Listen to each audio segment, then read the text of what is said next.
welcome everybody. It's my absolute pleasure to welcome Ellie McGrath, who I'm not sure is usually on the other end of the kind of interview. I know that she's one to usually be doing the interview, so might be a nice change up for you. If you can just introduce yourself to everyone.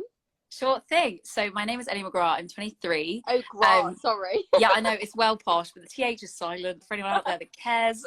Yeah, so I grew up in a part of London called Muswell Hill. And I then went and did my undergrad degree at the University of Birmingham, and I studied politics and philosophy. And then just last year, I graduated from Queen Mary University back in London, and I have a master's in public mental health. So that's like the academic side. And then why I'm here is because I am a podcast host of a podcast called Practice Makes Progress. So as we know, the usual saying is practice makes perfect, but we're doing away with perfection. We're trying to focus on progress, which is achievable. It looks different for everyone. And yeah, just trying to continue the conversation around mental health and illness. Amazing. You've got a lot packed into your life. It's so incredible to hear about how politics and philosophy ended up going into public mental health. So tell us a little bit about how that journey started.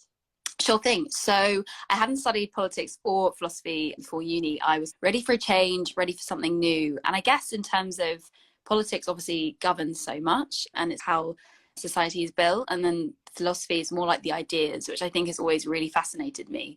But it wasn't until a module in my final year called Bodies and Beauty, which was basically looking at second wave feminism, rejecting all of that. Why do women have to wear makeup? Why do we have to be feminine? Why are there all these ideals for us to look a certain way, to wear makeup? I do accept that I'm doing all of those things right now, but anyway, and it just really got me thinking. And obviously I'll go into this later on, but a big part of my growing up and my kind of low self-esteem and body image is because I just felt this pressure. And so I didn't realize that academia cared about this stuff. I didn't realize there was a place for it. And this module just changed the game. And I was like, wow, it was such a nice way to begin my recovery and enter this space through academic writing. And then it just got me thinking. I was like, wow, if I can write about it in philosophy, could I study this further? And then that sort of prompted the start of the search for a sort of further career in mental health. And then I found the master's program, and I was like, wow, this is amazing. Because it was like all the ideas I had in my head, all these voices, all these pressures, someone else knew about that. And I was like, wait, what? And so it was beginning that bit of I'm not alone in this type thing. That's such an amazing personal story and insight into how you became interested. And I think so much of the time people working in mental health actually have their own personal lived experience of poor mental health, or a family member or loved one that's had that experience. And I actually think it makes the work so much more meaningful. And it's really interesting actually, because I had a senior psychiatrist. So yeah, I've just finished med school and I'm just about to qualify as a junior doctor, and I had a psychiatrist who I really look up to recently asked me, why do I want to be a psychiatrist? Because I've just, even before I started med school, I've always wanted to work in mental health. And I told him that I had my own lived experience of poor mental health, and I've got a lot of mental illness in my family. And he turned around and said to me, and he is of that kind of more senior traditional mind, he turned around and said to me, and he was like, "Ooh, don't say that in an interview with like, oh no, don't say you've got personal attachment and experience of mental illness with yourself or your family. No, you need to be objective." And I found that a very kind of stigmatizing and also short-sighted view. I am coming at it from a junior perspective clinically, as I know, but I truly believe it's so important for us to share our stories. And like you say, communication is our most powerful tool. And I really want to dig deeper into that and hear your views more so around the conversation aspect of mental health and how you actually became to feel more comfortable in discussing your own experiences. Yeah, it's super powerful what you just said though, because, and actually I think there's also sometimes this disillusionment with the people providing care don't need their own help. And I think that's something that really needs to change, because whilst obviously we go to people like yourself to get help and I have those questions and those kind of things in our head sorted out, like you're not immune, no one's immune. And that's the whole point.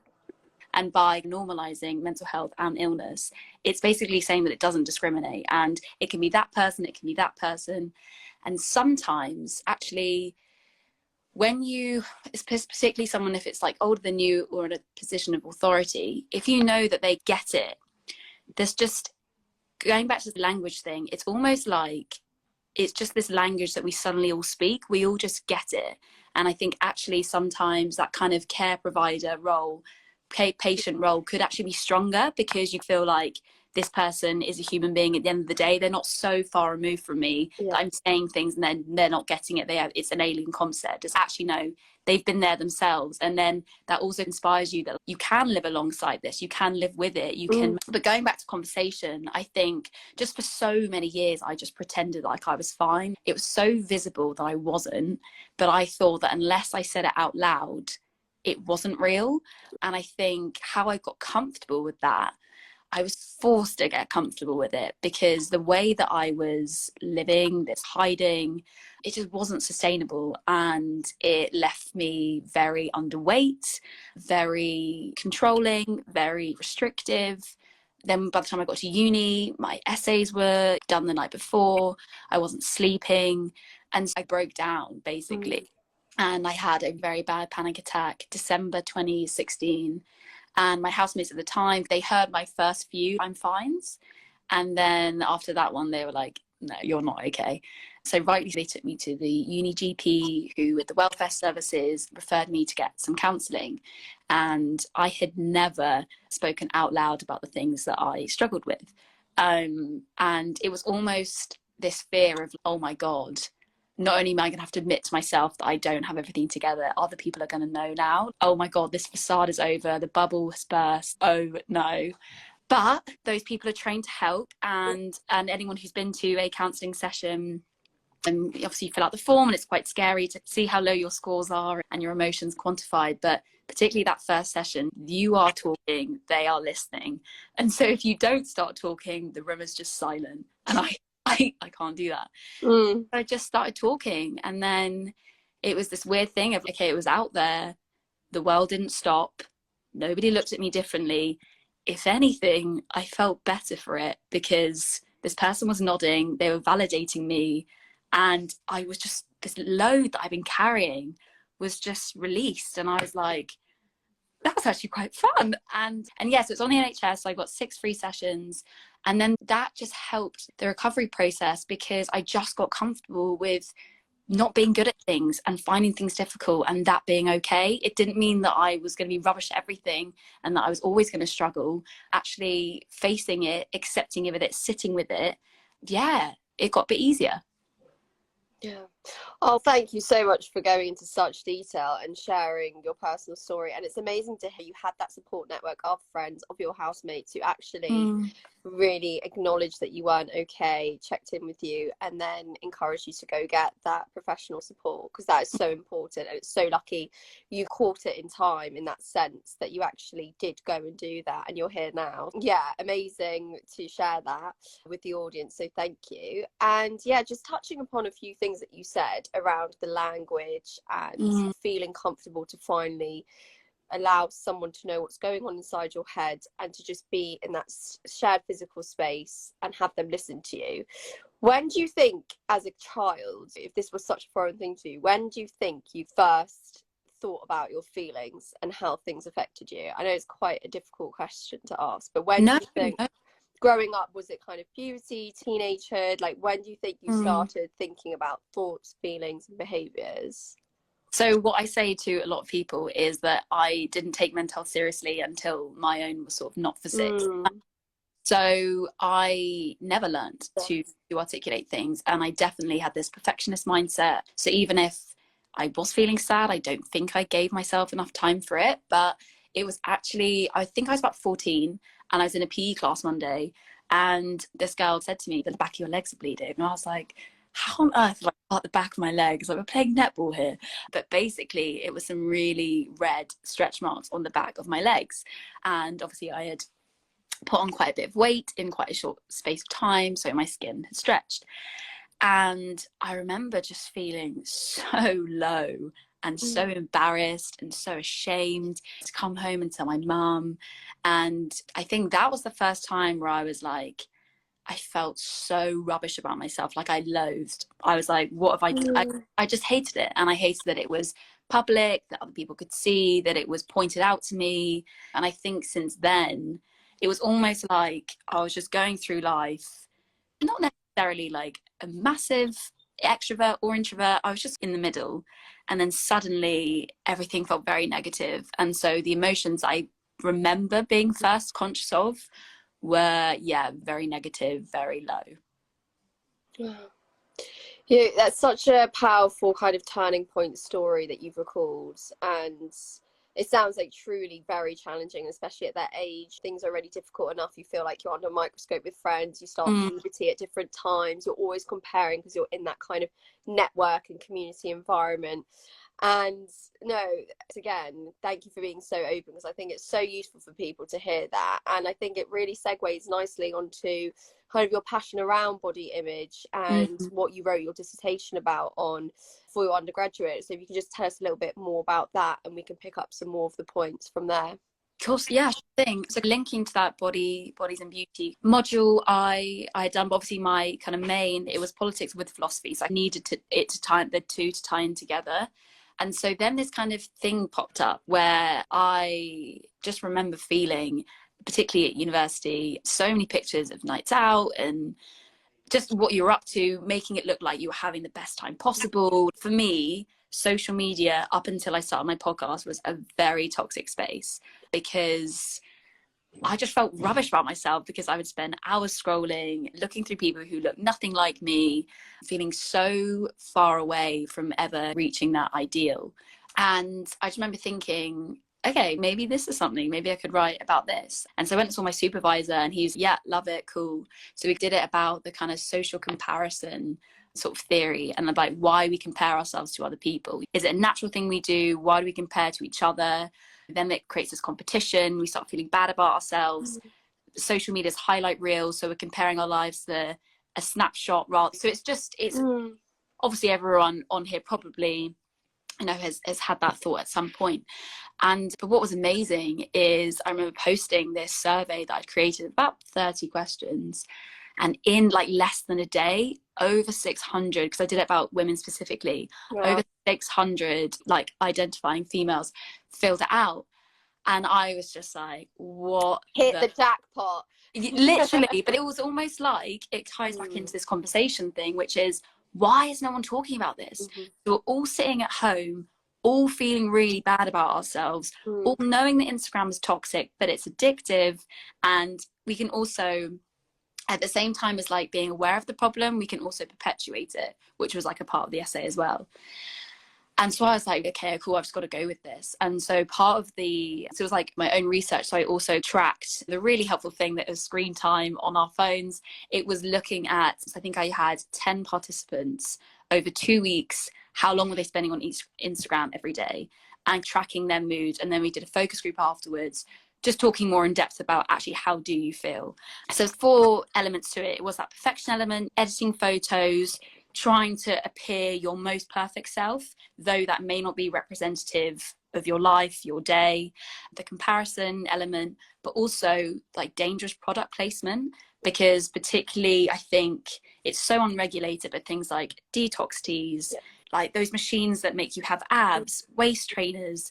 And I think for people like myself, when you feel really bad about yourself and someone offers you an instant solution, completely, it preys on people's vulnerabilities. I know 100%. The marketing's next level. I know it's my biggest pet peeve, what you've just said, that aspect around the lack of regulation, because obviously with my organisation Nutritank, we're all about increasing nutrition education within public health, and for mainly healthcare professionals who unfortunately aren't taught around nutrition education, and then actually go online so all really clever doctors, they go online sometimes and go to non-evidence-based platforms to get their nutrition information, and unfortunately living on those platforms are these products that you talk about, are these detox teas, are these supplements, are these one-size-fits-all solutions, completely not taking a personalized approach, and also completely bombarding you and really preying on those vulnerabilities. So yeah, no, that is for me like one of the areas that I think needs the most amount of work. And a shout out to a colleague of mine, brilliant bariatric dietitian who's also an eating disorders dietitian, so really incredible skill set.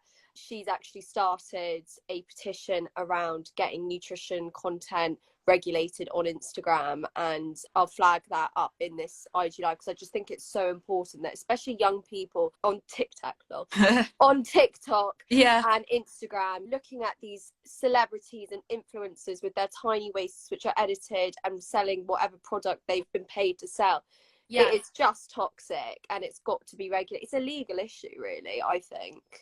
100%. Yeah. And actually, while I was writing it was really interesting. One of the, I can't remember off the top of my head, but it was a very noisy brothers. It was a, in between, like by the time I'd started my dissertation, some product had actually been FDA taken away. And that was really interesting to write, because it's like, we really are selling people. We actually know, we don't know what we're selling people. Yeah. And one girl in this focus group said that actually in her first year, she bought these diet pills that some influencer was promoting, and it was essentially a laxative. And she like missed a week of lectures, of her social activities, because she had to stay home, like to be near like her bathroom. And it's just, that is so ethically, morally, emotionally wrong. And it's, but also, what are we putting ourselves through to achieve an aesthetic? And I know that, and I would say this because I've been there.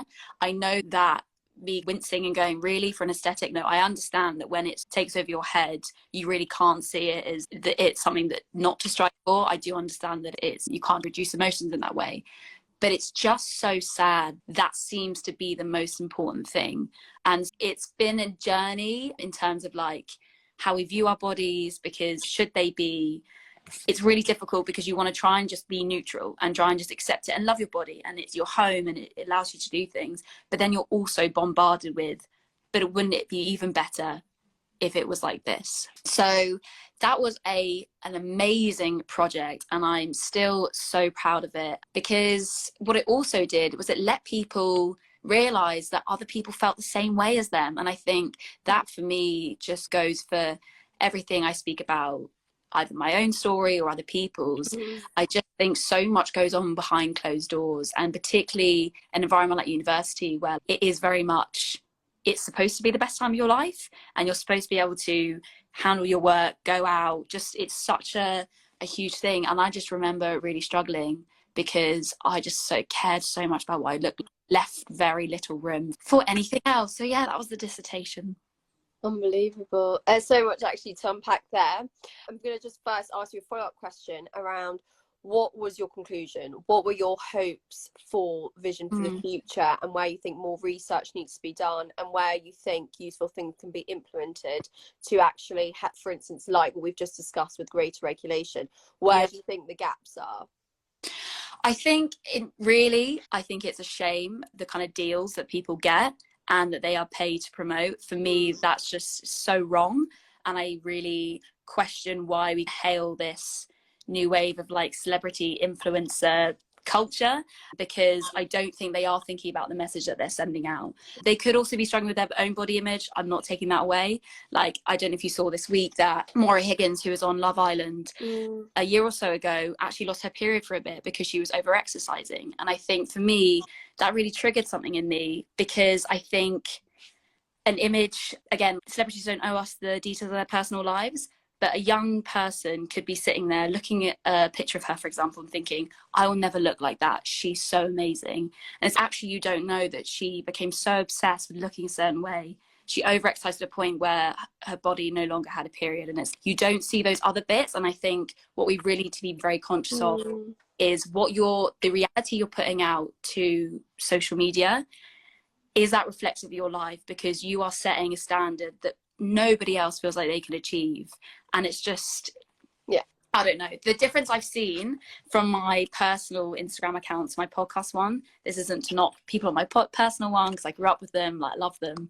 But I think if you can find spaces that just make you feel good about yourself, and actually concentrate less on the aesthetically pleasing content that gets loads of likes. It is about the good quotes that you need to read to keep going, about people's journeys.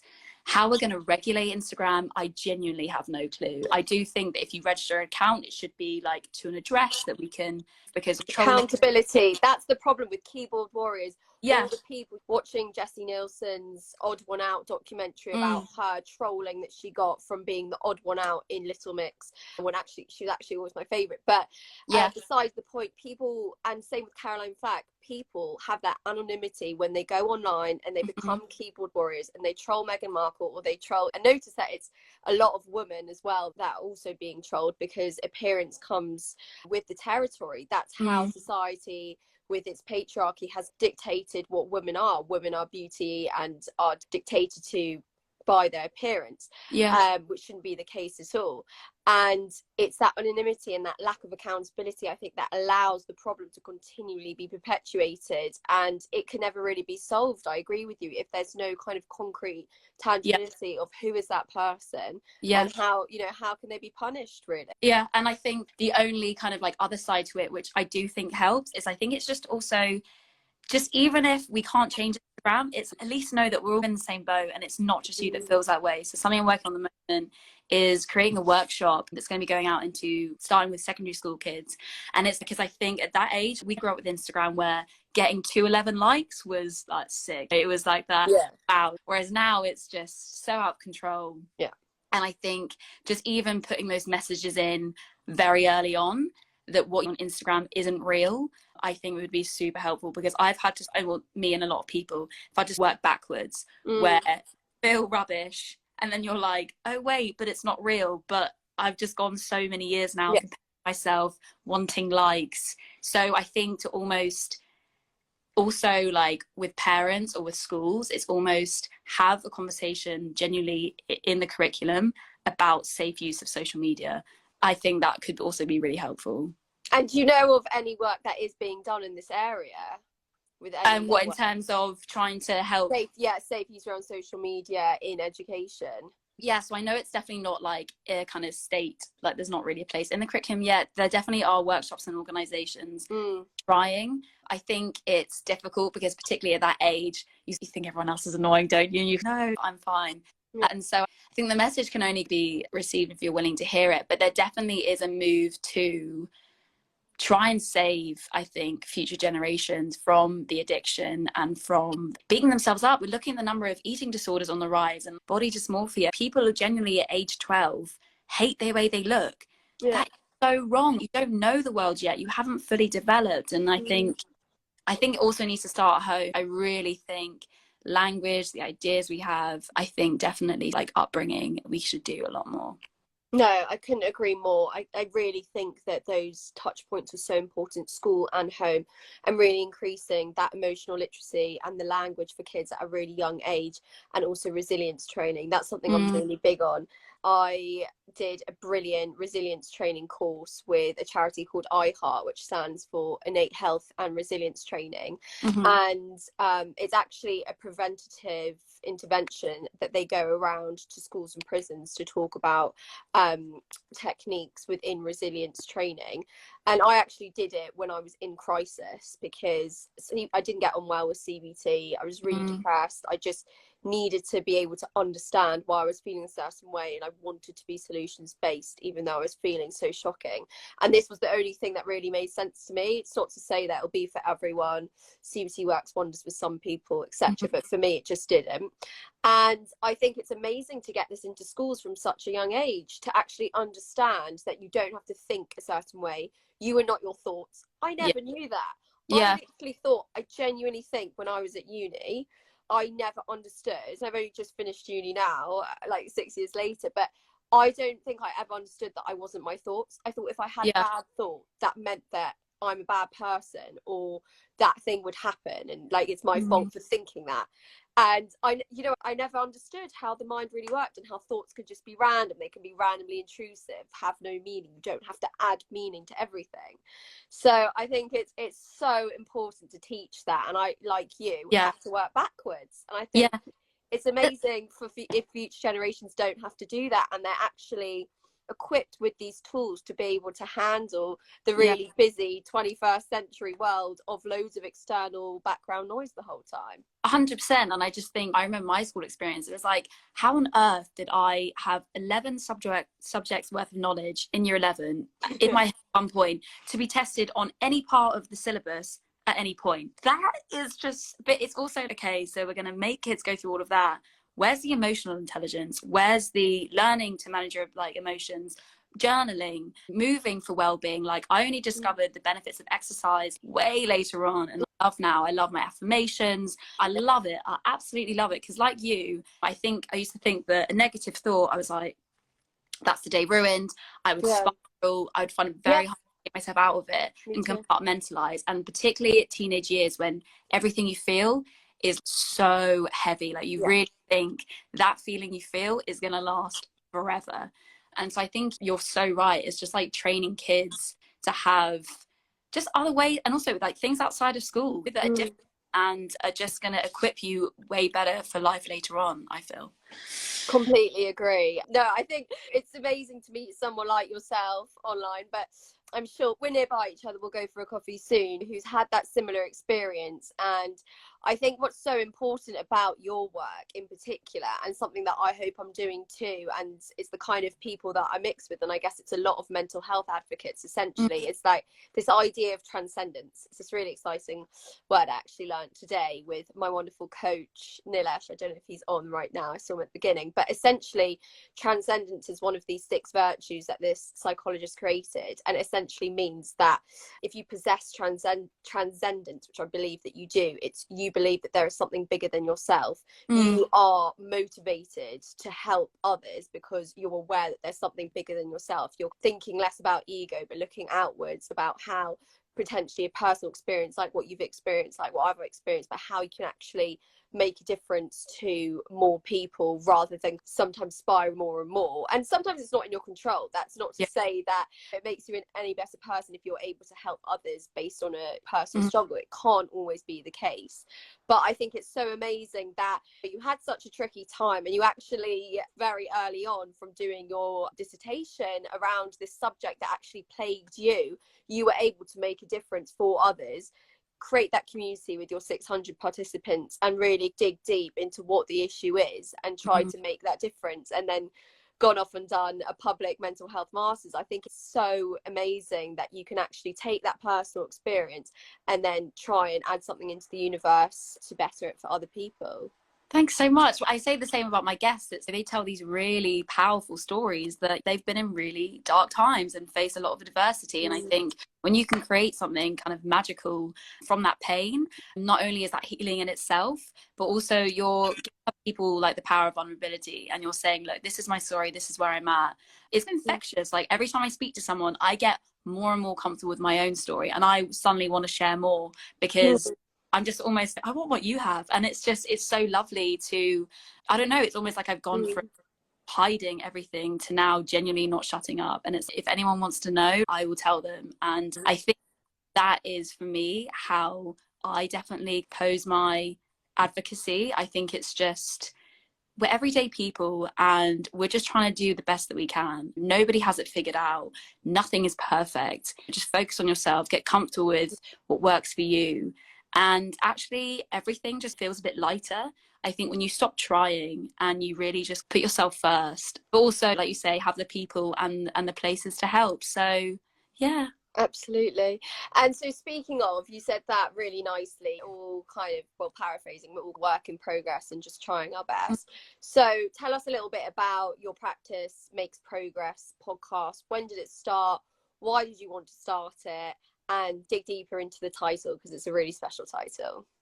Thanks. Yeah. So obviously, as I said, like before, see, the usual saying is practice makes perfect. And that's definitely something that I would set these like unachievable goals. And I would get really mad at myself when I didn't meet them. It's, Ellie, you should have never expected yourself to do that anyway.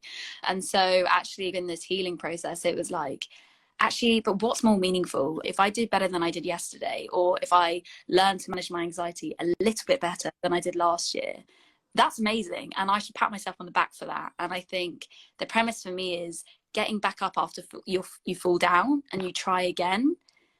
That's amazing because it's really daunting and it's really difficult when you get things wrong. Picking yourself back up and going again, I think is lovely, and you never know what's going on in someone else's life. So the podcast, I think, from the counselling, and then how I tell this bit is I then had a year abroad.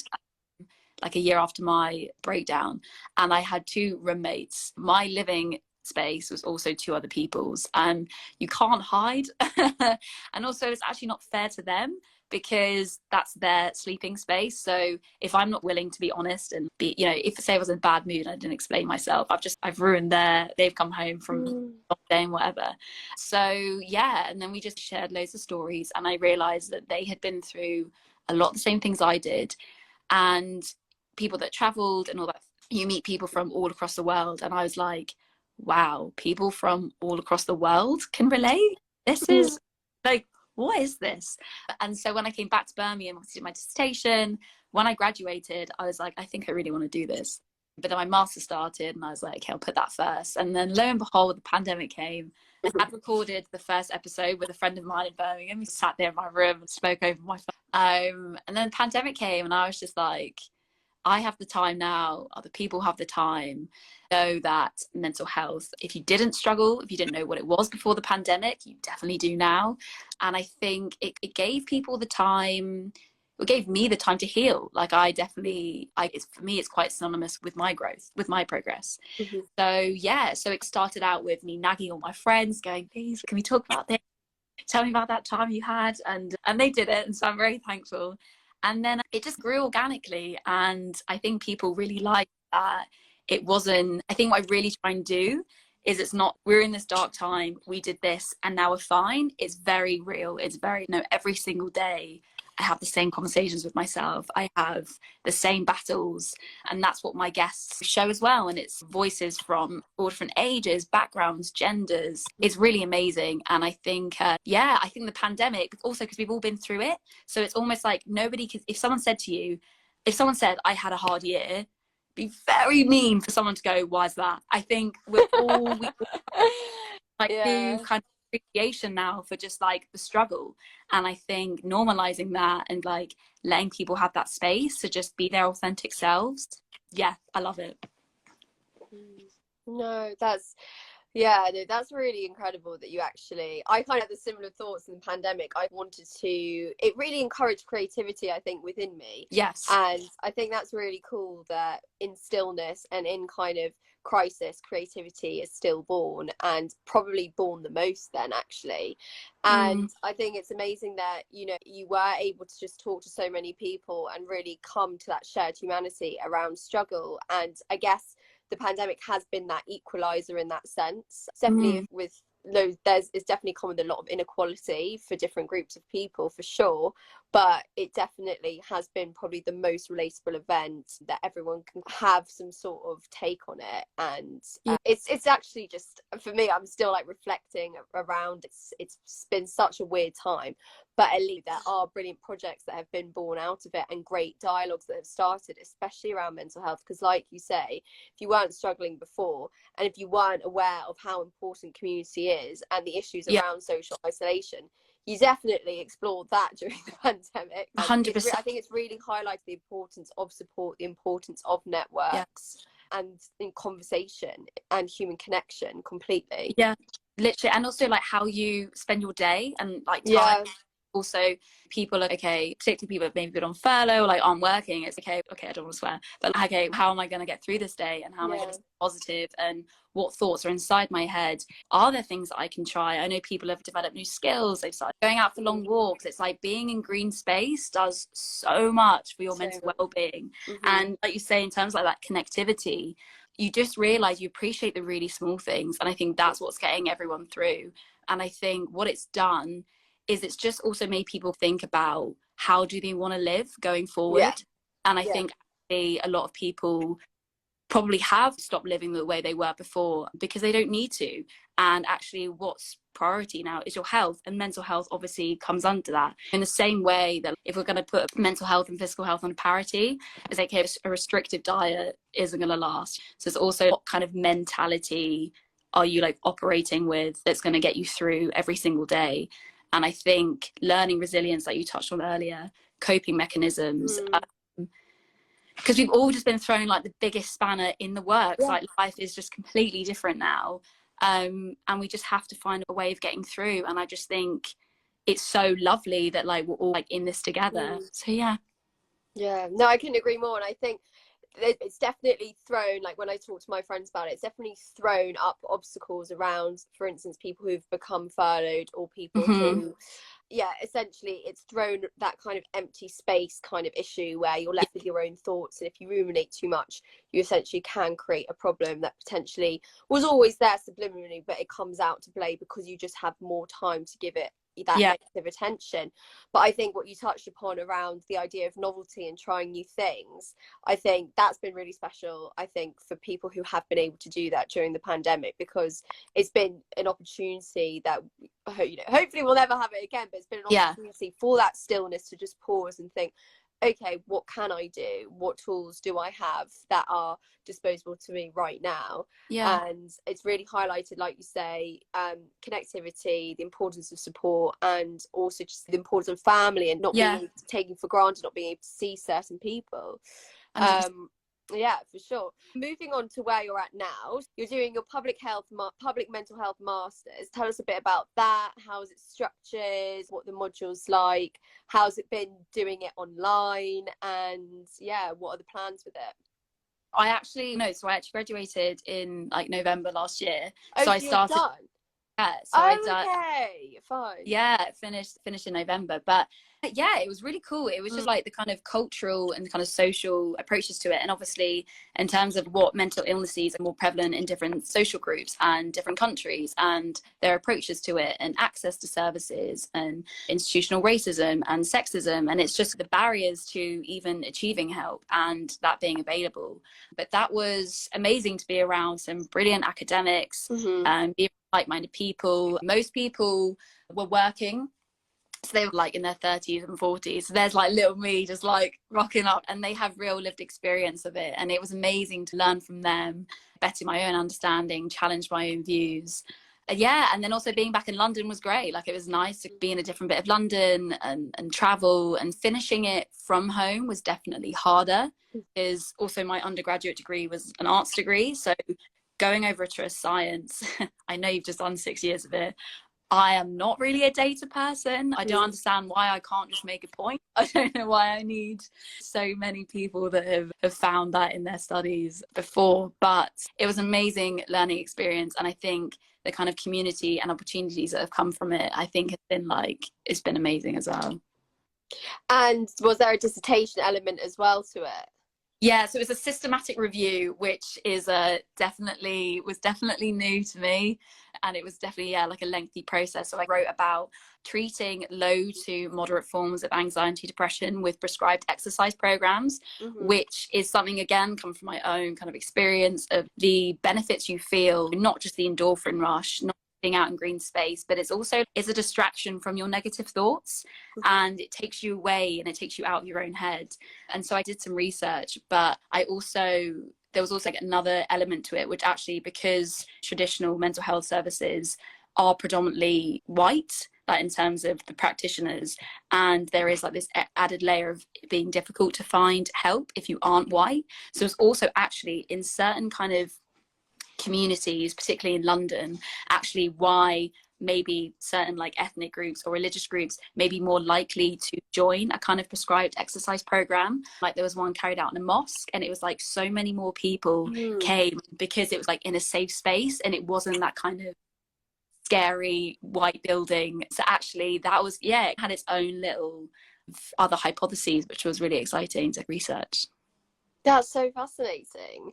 Yeah, no, with the organisation that I run, Nutritank, we are huge fans around things Mm-hmm. like exercise and nutrition and good sleep hygiene and stress management skills for physical and mental well-being. And so it's really cool that you got to dig so deep into that and do a whole systematic review on it. Mm. And so with that piece of research that you did, is it going to go anywhere? What was the kind of feedback that you got and ideas for the future around it? Yeah, so it's just very new still. And Mm. I think definitely it would be very interesting to see after the pandemic, because I think people have discovered exercise. So it was like all the people doing couch 5K, Yeah, all so the runners that we saw. And I think it'd be very interesting to see the kind of the activity levels of like kind of UK, like Britain in general, but particularly of ethnic groups kind of change after the pandemic. But I think it will just be a few more years. I think obviously therapy and medication are the most like typical routes that people take. But I think hopefully maybe when people do see exercise as more, it's just easier, it's more accessible. And also I think the benefits, for me, it's almost like that progress. You run at a pace 1 week, give it a month, you can see that. And also obviously you guys know it's like it's good for your well-being as well, it's good for your physical health. So hopefully the narrative around exercise and like actually prescribing it to people will change. But yeah, totally. And I've got a lot to add there, which is super exciting, which will hopefully join the dots for you and make you feel like that your year was worth it. But actually, so the work I'm doing at the moment, I'm doing my final placement of the whole of medical school. I'm doing my medical elective, which essentially is where at the end of 6 years usually people go on holiday and go to somewhere exotic and basically do very little medicine. But obviously pandemic, we're all left doing UK electives, but I don't mind so much because what I'm doing is, and I'm finding it very fulfilling. So I'm working in a psychiatric intensive care unit, people who are really at the end of the line and have been sectioned and are mainly in there with psychosis, and 14 people maximum because they require so much attention and care because they're very ill. And I'm working alongside a really brilliant mental health nurse, Matt Waugh, who is also on the NHS Clinical Entrepreneur Programme with me. And he's essentially created an organisation called Live More. And what he does is he is an innovator as well as a mental health nurse. And he essentially implements exercise interventions on the wards for the patients. So he got a pot of money from applying to an innovation fund and got this ward gym that had completely not been used for years and years. He got it renovated. He got amazing art therapists to do like beautiful murals in the gym, and he now essentially, because he's got personal training background, he gets the patients in every day and the staff who also work in that environment, which is really stressful and don't necessarily have the best metabolic health themselves and all of those other issues. And he gets them all in one at a time, because obviously risk assessment and all of that. But he does like strength training with them, and he gets them to feel strong, and he gets them to really reduce their tension and anxieties and their kind of anger and whatnot. And he's literally carried out research around it, and he's seen like a 45% reduction in violence just from doing exercise interventions with the patients. And that is now common practice on the psych ward, and that's for people who are super ill. And so if we can get it out as a public health message as well, for people who can go out and go to their GP and through, I'm not sure, do you know about the social prescription network? But who can be socially prescribed an exercise group, whether it's for social isolation reasons or whether it's because perhaps their metabolic fat markers within their physical health aren't doing well. It's all very holistic. You're doing it for your mind and your body. Exactly. And I think, it's really exciting. And I'm actually joining a discussion in a few weeks' time about getting physical activity actually put into medical school curricula in different places, so that medics are trained around it and can really understand the benefits and the theory and the application. Because when you're saying, do you know this around physical health, I know this because I'm passionate about it and I serve Nutritank. But sadly, not many other medics on a whole big scale know it. The people in my echo chamber online, and the people watching. But no, it's amazing that you decided to do that, and hopefully there will be so much progress that we see, especially because of things in the pandemic. But I just wanted to play devil's advocate quickly, and just I always want to talk about both sides of the coin. Within your dissertation, did you find any kind of harms and potential kind of hazards around exercise interventions and prescribing it, and for people who are potentially vulnerable to over-exercising, like we discussed earlier with Moira losing function of her menstrual cycle? Did you look into the kind of potentially negative aspect of when it becomes off-kilter? Yeah, and I think obviously it's always going to be like patient specific. So like you say, if there's someone who perhaps they're recovering from an eating disorder, it's probably, I don't want to say unwise, because obviously it's person specific, but if someone is maybe susceptible to, like you say, over exercising, then actually that isn't going to that may not be the most appropriate kind of form of care. And I think it's really also a big thing that I looked at was the financial side of it. And actually there was something, so there's a report I did actually from a local gym, another bit of North London in Bands Green, and actually it's also looking at the facilities available, because not every kind of, I know for example a Pure Gym, you feel like you see one around every corner, right? But it's actually not everyone has access to the space even. And so I think also it's also looking at, is that feasible? Because if you're going to ask someone to travel an hour, the money, what if they have childcare needs? It's just not going to fit into their week. And so I think definitely in terms of, could you be susceptible to overexercise, the own dangers that carries. But I think also then not it just being exercise, it's also like you were saying, like nutritional like education alongside that. And it's okay, you see how, do you know, understand why you feel better for doing this exercise, because that's when also are you aware of what you're putting into your body. And I think it's all of that things, but yeah, I think the kind of ability to actually replicate that, I think is also something that really needs to be considered. Yeah, and you're totally right about accessibility, because looking at social inequality is so important. And I guess I actually prefer, even though I've said it a lot because it's just what becomes the norm, I prefer physical activity to the word exercise, because exercise makes it sound so much more formal, like you have to be excuse me, like you have to be in a gym and formally doing something.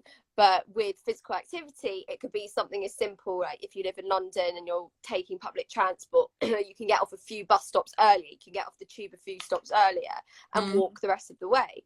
So it can be little things that you integrate into your everyday habits to just get those steps in, which is lucky we do have like technology and things to help us be accountable. And that can also, it's a whole nother discussion, but that can also go the other way as well and lead to that kind of obsessiveness around it. But yeah, I totally agree with you. It's so important to look at how it can be replicated and how it can be for the masses rather than the worried well and those who can access it more. Yeah, and also like you say, in terms of what is enough, and I think again like media and the expectations we have of ourselves, it's like I could feel really proud for going for a 5-minute run. But like I should be really proud of that. You know, it doesn't matter that I didn't run 10 miles. Running a mile is still like, you ran a mile, that's great. And I think it's also like you're saying, it's not making it this big daunting thing, exercise, going for an hour and a half, always reaching new PBs. It's even just walking around and like moving your body, or all that kind of thing. I think just make it accessible in like an emotional sense as well. No, absolutely. And we're just gonna, because I'm just conscious of the time, I'm just gonna look at a question here from the lovely Fiorella. So do you think the concept of delivering digital therapy, I can't see the end of it, I don't know if that's just me. I can't see the end of it. I think maybe it's what do you think of the concept around delivering digital therapy? So like over the phone and maybe, and wearables and apps and things like that potentially. So a virtual personal trainer or virtual exercise class rather than in person. I don't know. I'm reading between the lines around that question. Fiorella, is that kind of what you're going for? Because your question was cut off. I think you typed it quite fast. Oh wow. Oh, I haven't been scrolling through. Oh, this is fun. Hello, everyone. You've got some lovely feedback. I know. Okay, sorry. So we just going with... Okay, wait, it's coming back. Okay. Where is the question gone? Absolutely. Yeah, that was the question. Okay. Yeah, what do you... So let's discuss that quickly in the brief minutes that we have left. Yeah, digital versus in person. I think if you have the technology at home, obviously I think that's something to consider. Not everyone has that. I actually had a preliminary phone therapy, obviously because of COVID, and it was just really weird to sit there on speakerphone going and then this happened. And I also really need like non-verbals, so like the way that we're doing this live. So for me, I would always favor in-person therapy, also because I'm at home right now, so if I wanted to talk about say a family member, then I'm going and then my mum did this. It's just, I think in terms of feeling comfortable, and also creates those boundaries when you go to a place. For sure. And also that third person that doesn't know your life. For me, that's my preference. I don't know about you. Yeah, varied. I think varied depending on the mood that I'm in, to be honest. In person, I think always, most of the time, because it adds that kind of element of change, and when you change location it can change your, but obviously from a convenience point of view, and if your schedule is just mad, and say for instance, like I know a lot of frontline workers who have needed therapy during kind of COVID and stuff, then I do think digital can be really useful. It's just always depends on the context, and I agree with you from a safeguarding point of view, and from living with family where potentially there may be things that you need to discuss outside of that, then it's unhelpful. But yeah, I think it's definitely nuanced, and I think it's definitely for the individual to decide. But I would always, when it comes to exercise, physical activity, let's get rid of that, I love yoga. I'm not much of a runner, and for me, I was so into it in the first lockdown and kind of autumn this year, doing my home practices, and now I've just got to the stage, thank God lockdown's over, I'm dying to get back into a community and be in a shared physical space. I think shared physical space is a really powerful thing, shoulder to shoulder, non-verbal. And likewise with things like running versus running on a gym treadmill versus that green space adds that extra benefit to your mental health. So I think it's all quite varied and based on the individual, the accessibility and things like that. Yeah. There's definitely, you do a really hard class, you're all looking around each other being like, see, we did that together.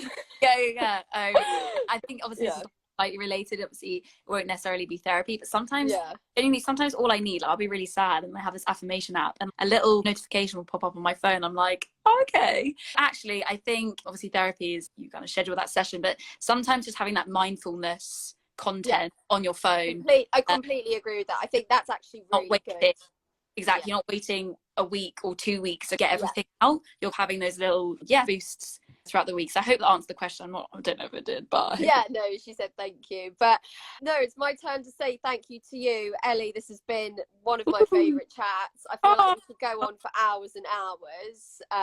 Sorry, I do have a tendency of doing that. Apologies. Oh no, me too. I'm such a talker myself, and it's just been so amazing to learn from you and learn from the journey of your personal struggle to actually the brilliant academic work that you've undertaken from undergraduate to postgraduate.